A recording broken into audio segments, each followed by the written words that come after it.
అలాగే మా బై కర్నూలు జిల్లా మంత్రాలయం మండలం మాధవరం సరిహద్దు చెక్పోస్టు దగ్గర పోలీసులు తనిఖీలు నిర్వహించారు. తనిఖీలలో 1,28,000 రూపాయలు విలువ చేసే ఎరువులను స్వాధీనం చేసుకున్నారు. బొలేరో వాహనంలో ఎమ్మిగనూరు నుంచి కర్ణాటకకు తరలిస్తుండగా పట్టుకున్నారు. ఎరువులను స్వాధీనం చేసుకున్న వ్యవసాయ అధికారులు పంచనామా నిర్వహించి ఆర్బీకేకు తరలించారు.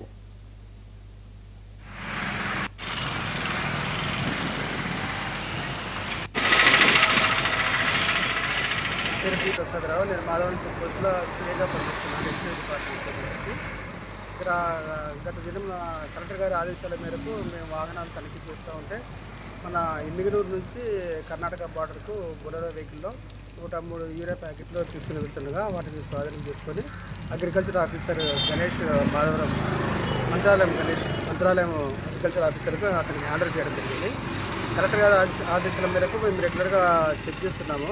మన రాష్ట్రం నుంచి పొరుగు రాష్ట్రానికి కర్ణాటకకు యూరియా ప్యాకెట్ వెళ్లకుండా మేము నిరోధించడానికి మేము మా వంతుగా మేము కృషి చేస్తున్నాము. నా పేరు టి ప్రసాదరావు. నేను మాధవరం చెక్పోస్టులో